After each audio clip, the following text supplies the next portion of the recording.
Good afternoon and welcome everyone. And thank you so much for your patience with our technical difficulties this afternoon. My name is Maureen Conway. I'm a Vice President at the Aspen Institute and Executive Director of the Economic Opportunities Program. And it is my great pleasure to welcome you to today's conversation, The Workers Behind Our Groceries, a book talk with Benjamin Lorr. This conversation is a collaboration between the Food and Society Program and the Economic Opportunities Program here at the Aspen Institute, and is the third and final event in our three-part series, The Hands That Feed Us, Job Quality Challenges in the Food Supply Chain. Before we start, I want to just do a quick review of our technology. All attendees are muted. Please use the Q&A button at the bottom of your screen to submit and upvote questions. Please do share your perspective, ideas, and experiences related to today's topic in the chat. Also, do please take a moment to respond to our quick feedback survey, which should pop up on your screen when you leave today's session. We encourage you to post about this conversation on the social media platform of your choice. Our hashtag is Talk Opportunity. If you have any technical issues during this webinar, you can please send us a message in the chat or send us a note at eop.program@aspeninstitute.org. This event is being recorded and will be shared via email and posted on our website following the close of the session. Closed captions are available. Please use the CC button at the bottom of your screen to activate them.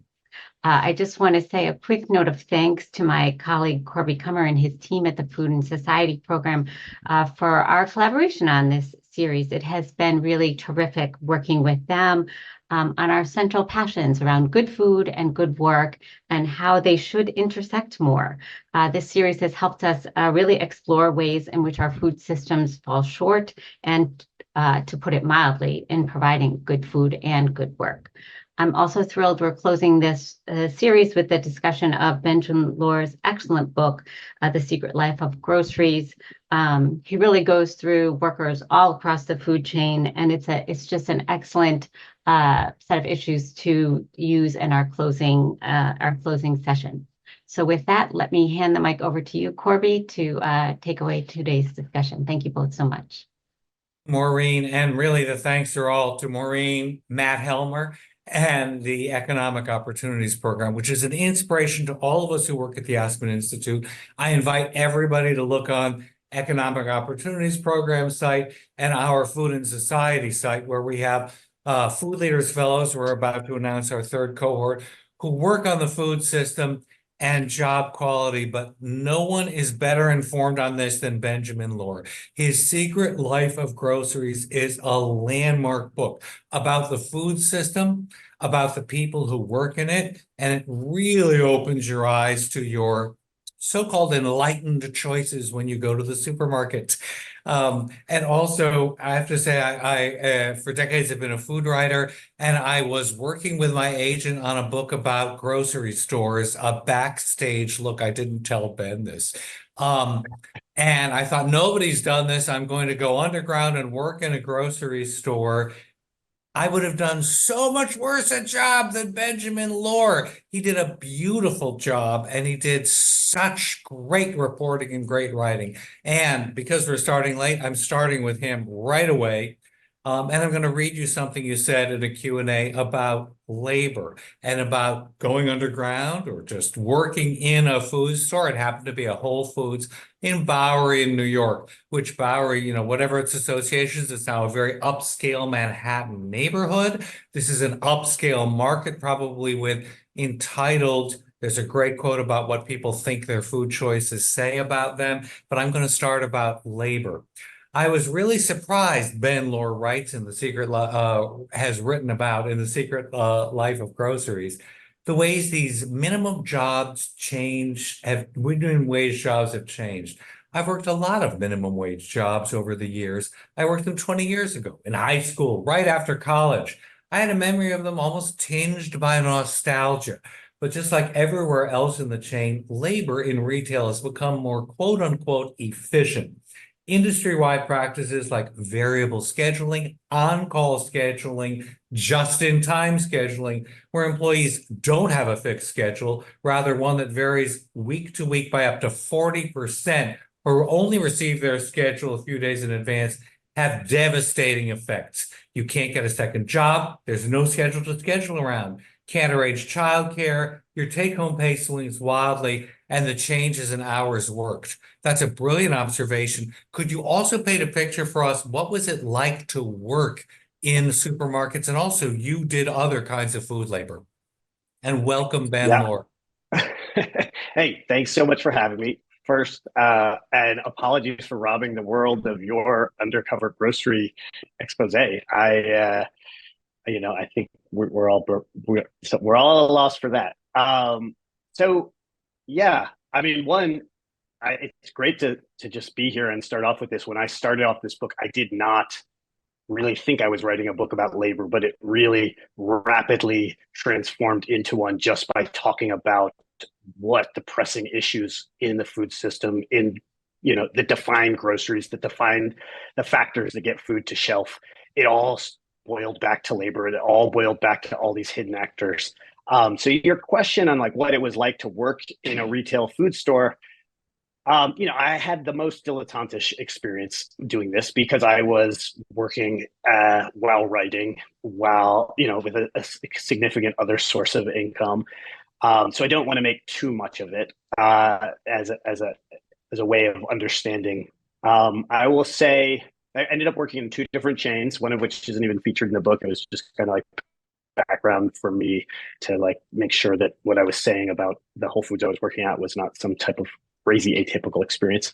Um, Overall, there was a lot of pleasurable aspects of the retail grocery experience. At this point, the retail grocer, and I was behind the counter. I was not at checkout, which is a mind-drubbing part of the store.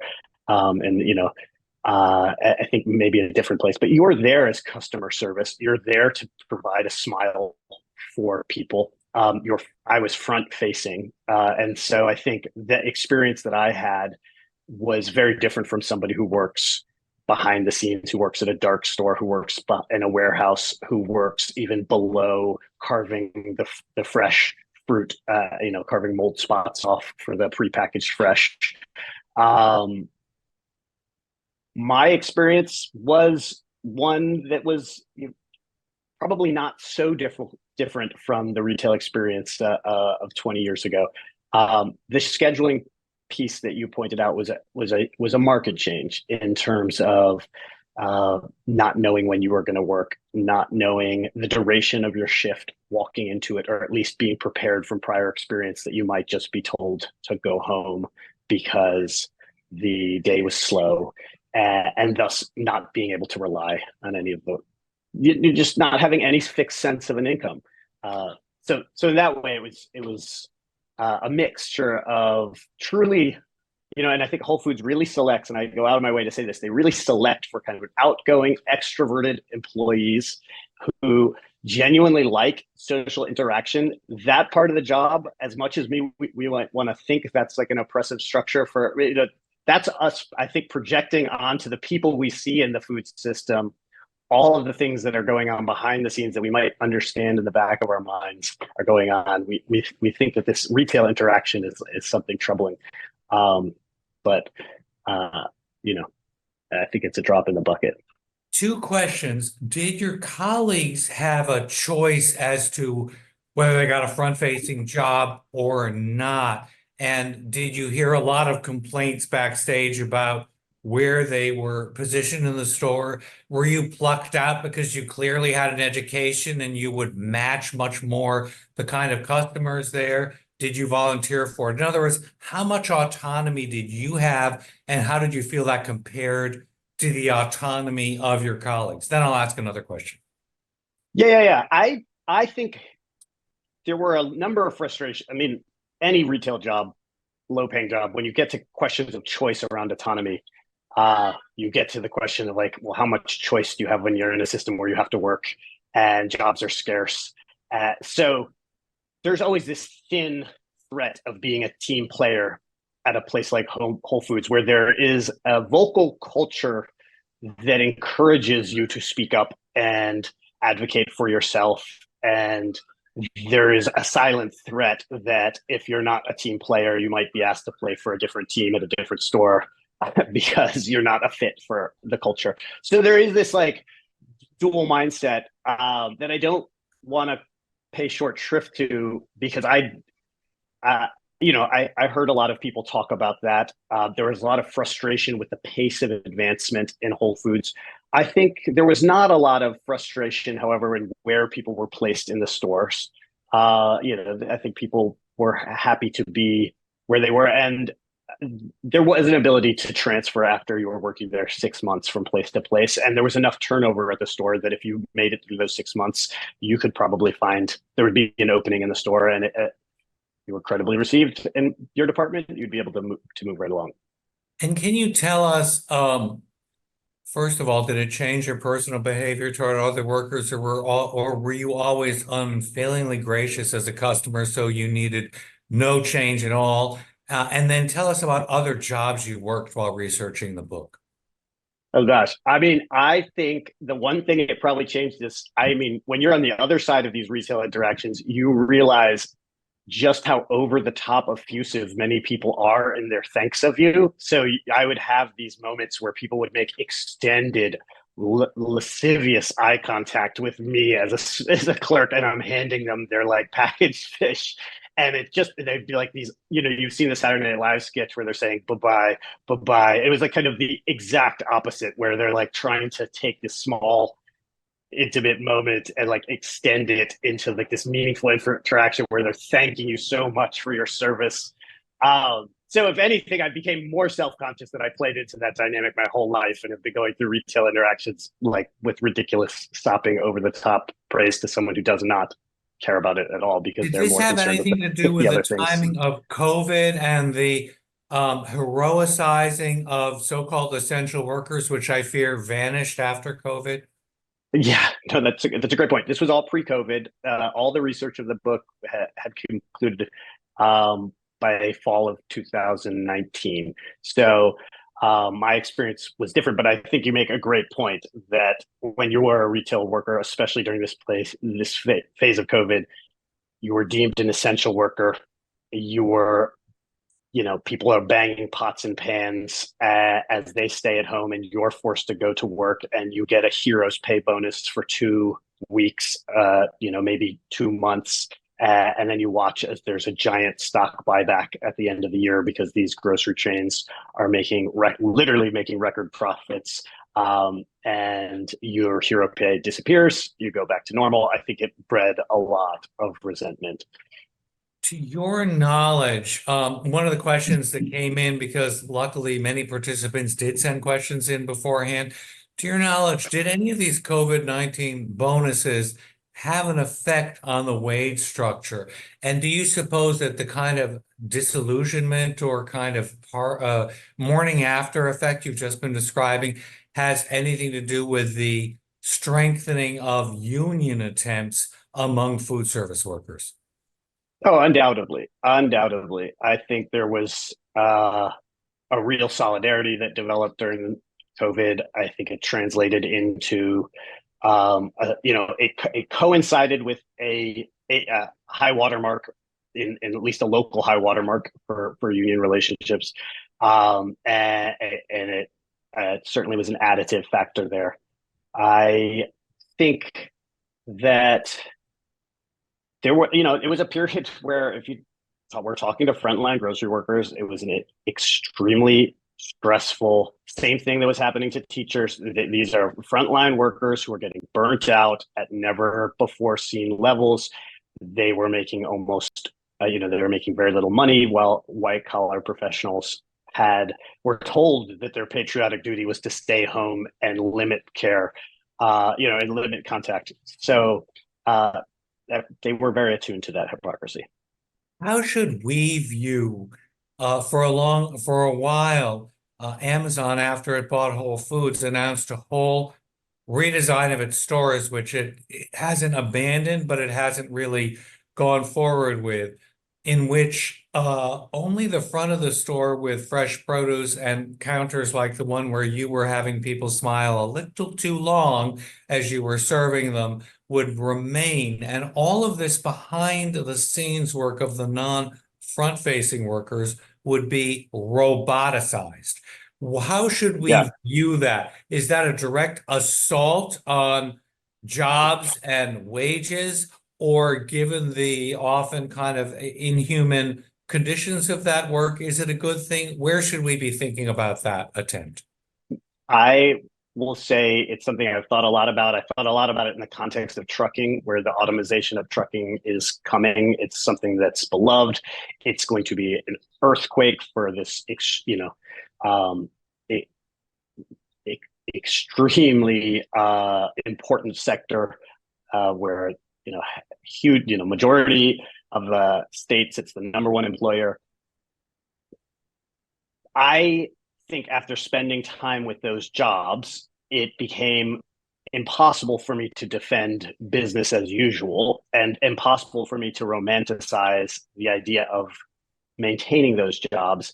At the other hand, I think it's a social question that, again, the grocery book was great at surfacing these things that can become microcosms of larger flags in how capitalism is structured right now, larger flags in how our trade relationships with other countries are, larger flags, but it doesn't provide answers. It's just the tip of the iceberg. And so um, I think the real danger for me is the jobs that aren't able to be automized, aren't able to be roboticized, which there are numbers of which, but that get then shuttered behind the scenes. So when you're a front-facing worker who's selected because you have a nice smile and a great interpersonal demeanor, your job is going to be okay.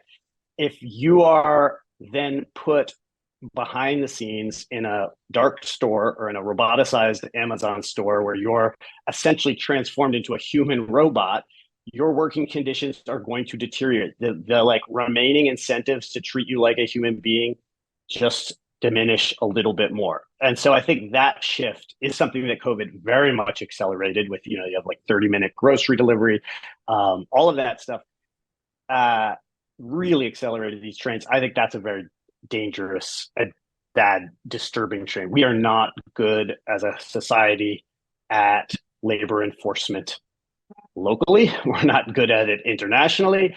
And so the more that we put people into vulnerable jobs behind the scenes in industries where there's a pattern of abuse, that's not great. So would you become a supporter of the attempt to make more of those, give more of those jobs to robots if they're inhuman already? Well, not with, well, right now we don't have a society that's structured for the rise of robots. We need to give people basic living, if that was coupled with some type of UBI, universal income, and again, these are things that are way out of my pay grade as a writer I mean, I have not written a book on UBI. I don't understand well enough all the ramifications, but I don't think without a strong social safety net, we can be like, aha, this job is so horrible. What we're going to do is roboticize it and you're going to be better off, because right now what you'll be just left without a job. And that's obviously a worse situation. In fact, that is the situation overseas where you have people who enter in true bonded labor, enslaved labor situations where they have no source of income. So they're so desperate to be active participants in their own lives and that they put themselves in extremely desperate situations to get a job. So yeah, great. Let's roboticize things, but let's build a real safety net for people that they can survive without those jobs. Until then, I think no. Even if it's a horrible job, it's probably better than nothing, which is again not the solution I'm advocating for either. You mentioned trucking, and you just slipped in the fact because it's so familiar to you, and it was not to me, and maybe to many of our viewers, that it's the number one industry in many states. I found that staggering. I never think about it. You also quoted someone, either a person or an industry-wide saying that a lot of the jobs are sharecropping on wheels. Can you talk about what that statement means and what it was like for you to observe and embed with truckers? Yeah, absolutely. So this was extremely eye-opening for me as well when I got into it. First, trucking, enormous, 10 billion tons of freight trucked around this country every day. That breaks down to about 350 pounds per man, woman, child per day. that's being shipped on your behalf. So there's just 350 pounds out there right now. That's your 350 pounds. It's like a staggering amount of our lives that are being moved around. It's a staggering amount of labor that goes into it. As you said, it's the number one profession in a majority of the states, or at least it was when I was writing this. And it's an exceedingly dangerous job. It's on the top 10 lists of most risky professions every year. And it's transformed. So as you were saying, yeah, the truckers will call it sharecropping on wheels. I certainly describe in the book a system that is very close to sharecropping or to a form of bonded labor. That's very different from our romantic perceptions of it. I grew up with this image of the 1970s, Smokey and the Bandit, outlaw trucker, CB radio, kind of an outlaw, but he was lovable. And, like that's the trucker I thought I was going to be covering in this book. And that is a very outdated model. There was an intense deregulation of the trucking industry spanning harder to Reagan. So it's not actually something we can just say like, oh, this was an evil Republican, Reagan conservative deregulation thing. This was trucking at prior, and it was tightly controlled by a few kind of cartel-like carriers. It was radically deregulated. And the trucker themselves, as part of that deregulation, became kind of a low-cost bidder. There was freight, the cost for shipping freight plummeted, which was great. It reduced prices, but it made the trucker themselves kind of a commodity in the fleets, in the carriers. This had a number of like ripple effects that I could get into. Probably the most, the one I spend the most time on in the book, and the one that I found the most threatening, and the one that really dovetails on this like sharecropping metaphor, was the way that trucking carriers use CDL licenses and career education and training programs, and then the promise of becoming an owner operator and lease programs to gain financial control over truckers. And so essentially they make outlandish promises as to the quality of a trucking job, recruit rapaciously from people who, a lot of veterans who are coming back, minimum wage retail workers. There's stories of them recruiting right out of homeless shelters. But they make these huge promises. You go, you sign on, you accumulate a heavy amount of debt as part of your education program to get into that. They then work you at training rates, because trucking, like any job, and especially because it's so dangerous, it's not an unskilled job. It may be blue collar, but it's absolutely not unskilled. And so you're not equipped to just drive a big rig when you walk in off the floors of a Walmart that you had been working at and thought you're going to walk into this 6-figure job.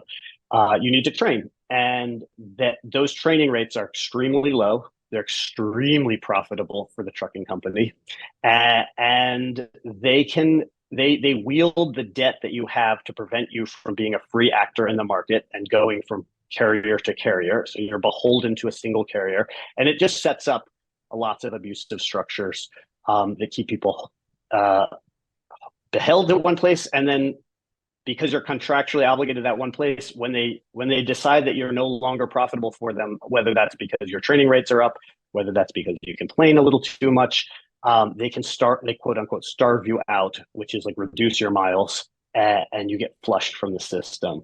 The trucking industry that I followed had turnover from 96 to 112%, which is again a mind-boggling turnover. Turnover at a top law firm, which was like deemed a crisis for the profession, is at about 17%. Turnover at Starbucks is like 60% or so. So just to put that in perspective, we're talking about the fleet will turn over 100% of its members a year. And the recruiters are charged, they're all paid on commission. They're trying to recruit about 3 people a week at the big firms, and they make these outlandish promises, and they get people in, they attach them with debt, and then they wield that debt like a threat. Can we assume that a lot of the turnover is people who simply can't support that debt load and abandon it? I think it's a mix. So one, trucking, as we said, is a gargantuan industry. There are many, many, many different types of truckers. The type of trucker that I focused on in the book is a CDL licensed over the road trucker, OTR, who is the backbone of the grocery industry. So that's why I focused on them. There are movers and there are local truckers who are doing, from job site to job site, picking up construction. There are many different forms of trucking. So this is all a caveat to say that there's turnover that is between sectors, which may not be as as big a warning sign as the turnover which is what you're saying, which is certainly a sizable amount of people who are just flushed out of the profession, who sign up for a own to lease to own program and are told they're owner operators of their own truck, but they have to pay off that truck and essentially never get a chance to make enough money to pay off that truck, and then exit the profession with less money than they walked into after giving God knows how many miles and time of their life. And you also make the point that they are strapped literally into a job that leaves them unhealthy with very little recourse to exercise and very little ability to find fresh food, as those of us with a wilderness of choice find whenever we go to a highway truck stop because we're forced to. And then we think, no, I'll just wait till I can go to a Whole Foods, or something we can afford to do. So hearing about 100%. It's also, I just will say, it's extremely isolating profession. I think you are stuck in a 12 by 12 box. If you're running team, which means you're doing it with another person, which is the industry's preferred model, you're sleeping in that truck on top of your coworker, essentially in a bunk bed situation. It doesn't take much imagination to understand how that situation can become extremely abusive, especially if you're a female trucker. You're partnered with a male trainer who controls whether or not you ascend in the career ladder and make it out of being a trainer. You're on the road in the most isolated situation. And so that gender dynamic, I go over in the book. I didn't talk to a female trucker who didn't know somebody who had a bad experience. And I talked to as many female truckers as I could. But it's not even a gender thing. I mean, if you're stuck with an abusive male person, male bunkmate who's slowly losing his mind because you're on the road for 14 hours every day, it's not a great situation either. So this is a very sobering picture of jobs we don't think about when we waltz into a supermarket.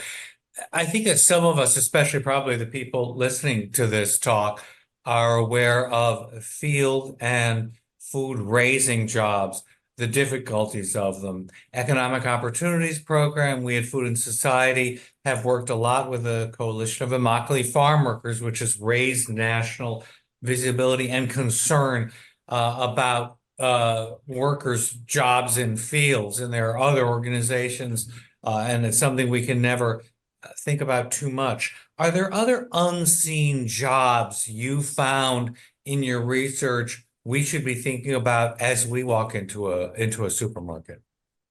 Oh gosh, I mean, yeah, I think the whole first all praise Coalition of Immokalee Workers. I'm so glad that you brought them up. If we get a chance to talk about the positives, I think we should circle back there.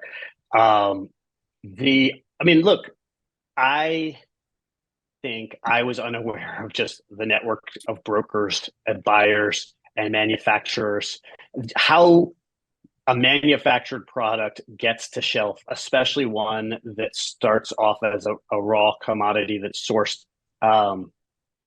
There's just so many components. I think I grew up with this image of a supply chain that was boxes with arrows, and they were basically like boxcars, on a train. They're pretty linear, and it's like no. In the book, I look at the Thai shrimp supply chain, and I use that as a microcosm of because I think it is very indicative of a number of complicated supply chains that make up backbone commodities that we use. it's like a 6-layer supply chain. And if you were to draw those arrows, you'd just have hash marks all over because it's very intersecting. Still a small broker. Both the people who are sourcing the raw ingredients for the aquaculture that shrimp come from are small holders with individual boats. A lot of the shrimp producers are still small holders. That itself is fractured into like hatcheries, into people raising mature shrimp, into into processing plants.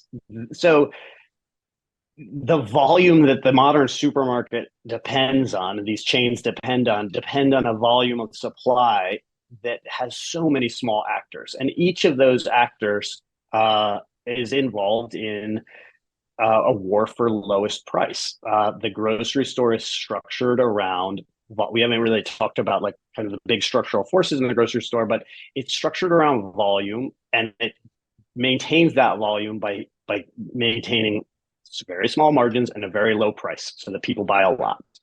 And the way you get an advantage is by keeping that price low. And the way you keep that price low is that you put a lot of pressure on your buyers, put pressure on the importers and the exporters and the manufacturers to give them a lower price. They put pressure on the people who are producing for them, and they put pressure on the people who are doing the raw materials. And that pressure just gets compounded all down the chain for lower and lower price in a way that just completely amplifies when you get to the bottom, and often comes out of workers. So your question of like where the hidden actors are, it just from the brokers who aggregate things, that was like a big source of surprise for me, how powerful they are, how subject they are to price controls, and what a role they play in supply chain visibility or invisibility in terms of sourcing from a wide swath of producers and being able to offer a manufacturer kind of plausible deniability about where their product comes from, especially if you have 3 or 4 brokers that you're sourcing from, and they all just assure you that, like, yeah, of course, those farms are great. You're not going to know because there's so much work to go into the supply chain on that level and source from individual local producers, especially in something that is not like agribusinessy and not super vertically integrated. All these kind of things that I think a lot of people walking around food think of as like really bad. We lift up the family farm and we lift up the smallholder, but what it does is it creates a lot of invisibility in the supply chain, because sourcing from all sorts of smallholders requires a lot of hidden actors. This is very easy to have us plunge into despair. So there isn't anything we could do about these brokers who allow all this deniability through the stepwise progress up the supply chain. We already have questions coming in about, oh, come on, please, what can I do? And we've already gone over this. So, I just have to read something that's so telling and so good that you said in an interview. Our food options allow us to express meaning. That is, food that allows us to demonstrate who we want to be, whether that's worldly and sophisticated, thin and athletic, decadent and indulgent, ecologically virtuous, connected to our ancestors, distinct from our kid, etc., down the line of human aspiration. So our buying choices and the romanticism of voting with our buying dollar, does that work? What can we do in a grocery store to try to improve labor conditions? Okay, so I would say the take-home message of this book for me was an abandonment of this vote with your dollars mentality that I grew up with, that Eric Schlosser, Michael Pollan really introduced me to. Eric Schlosser ends Fast Food Nation, a book I loved, was very influential to me growing up, with make it your own way, the Burger King kind of slogan inverted. And guess what? We can create the system we want by making informed consumer choices. And I guess I reached the end of that paradigm in this book because of things like the Thai shrimp industry, where there were so many levels of obscurity between top and bottom that well-intentioned people within the industry who are buyers, whose whole job it was to source, people who are working at NGOs in the sector, whose whole job it was to demonize and call out bad actors, couldn't tell you who to buy from and who not to buy from when you were talking about a certain scale. Like, of course, they could point to one or two good farms, but when you get to a certain scale, they would throw up their arms. They wouldn't have great ideas of how to reform a supply chain. Now, this isn't universally true of every, category in the grocery industry, but certainly for some of our big commodities, it is. Then you take that dynamic of invisibility and you add in marketers and you add in an auditing system that is geared to making promises, which again, we haven't really touched on. And you get these layers that interrupt you from the actual conditions on the ground and that make a choice that you think you're a supposedly informed choice, not super informed. So that's the negative. Now let's get to the positive, which I think is there are programs like the Coalition of Unlucky Workers that you mentioned, Migrant Justice in Vermont, do their Milk with Dignity program that are doing really fantastic things, amplifying workers' rights, really shifting away from an auditing system that guarantees our food, and the auditing system is basically a snapshot of a company through prearranged visits. They go, they check financial records. They don't typically interview employees. It's just looking. It is debatably okay for empirical things like food safety, where you're like tracing a pathogen. And I think you can make an argument, at least, that it has had some role in that reform. When you get to something like a withheld paycheck at a place, and especially a withheld paycheck that was withheld 6 months ago from when the auditor visits in a language that the auditor doesn't speak, it becomes meaningless. So what these new programs that really emphasize worker-to-worker education, raising worker rights, and putting hotlines and apps, I know it sounds silly, but like workers have access to smartphones, giving them ways to raise their voice. A huge factor in this is like, do these organizations have a permit to go on site and talk to workers, engage with workers directly? Auditors don't have that right. They come for a pre-arranged visit, often with extreme restrictions on who they can and cannot talk to. So these programs that are worker-driven social responsibility, I think of that as a real bright spot, a real place where we could pour more resources in. The downside is they're not scalable. They inherently work on like local knowledge, deep in like roots, building trust with workers. And so you're not going to get a program like that and then like poof, now it's going to cover even the whole East Coast. Migrant Justice is great in Vermont. They're not something that you can just take and transplant to Texas. Okay, so we'll go on to the websites of CIW, Coalition of Vermont Workers, CIW.org, and Migrant Justice. Will I only arouse more despair-inducing cynicism if I ask about third-party certifiers and if there are, little marks on labels, Animal Welfare, Marine Stewardship Council? I'm in favor. I'm partial to one called How Good, because I know the founders who try to rate food on a whole variety of parameters, including worker treatment. Have you found any that you trust or any that you personally look for when you buy food?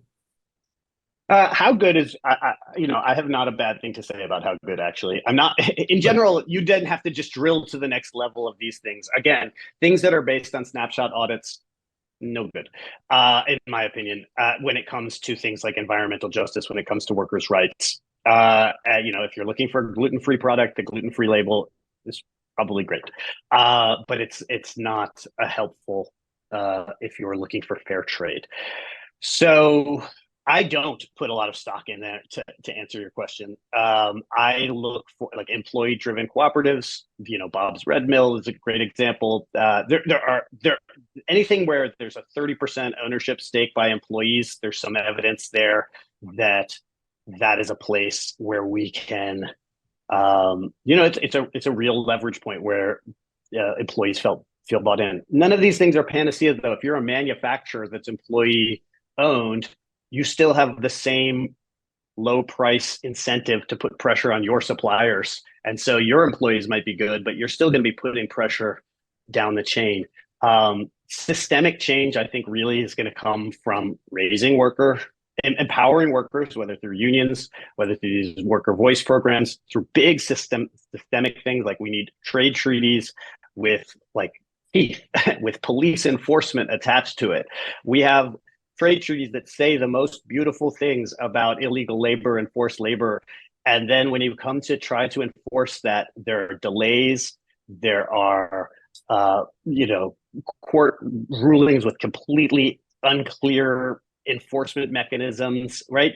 These are violations of workers' rights that involve often imprisonment, stealing of wages. You need a police action to combat that. You don't need an NGO to step into that space. So those are I'm an advocate of structural change, I guess, after this book, not about consumer choice. Great. I remember that is something you strongly, it's a real takeaway of your book, this voting with your fork. And I love Eric Schlosser's book, which is the most eye-opening book about labor practices in the US, really since the Second World War. Policy change. What should we be advocating for? Yeah, I think just that like laundry list I just gave. I think really thinking about our trade policies and clear dispute mechanisms, building that into the new treaties we're negotiating in Asia. There was some new advances, I think, with the new North American agreement with Mexico. Obviously, many people found them disappointing. I think they were a step forward. They were not a step forward enough, but the more that we can have policy level shifts that are pro-union. I'm a big fan of the current FTC that, it's kind of controversial. They're picking fights with people. They're losing some of those fights, but I think at least they're trying. At least they're enforcing these rules that with Robinson Patman and other places. They're taking rules on the book and they're raising them into the public sphere, and that's going to have a ripple effect on corporate behavior. Whether or not they're successful with the challenge, I think we don't know. We'll see. But I think, robust enforcement of antitrust laws, and again, like getting people in office who understand that and are willing to take that risk, as opposed to worrying about it and keeping it in a theoretical space. There's trade treaties, I think. Just a general pro-worker, pro-unionization framework. And the answer is not always unions. There are plenty of privately owned places that don't negotiate with unions, but have the threat of informed workers to keep them honest. I think that those are really important ingredients. Great. Pro-worker businesses trying to understand which are genuinely pro-worker will be flooding your email box saying, is that one good? Is that one good? And then smiling a little less gratefully and just making a one like transaction. Just so give them a good Bronx cheer.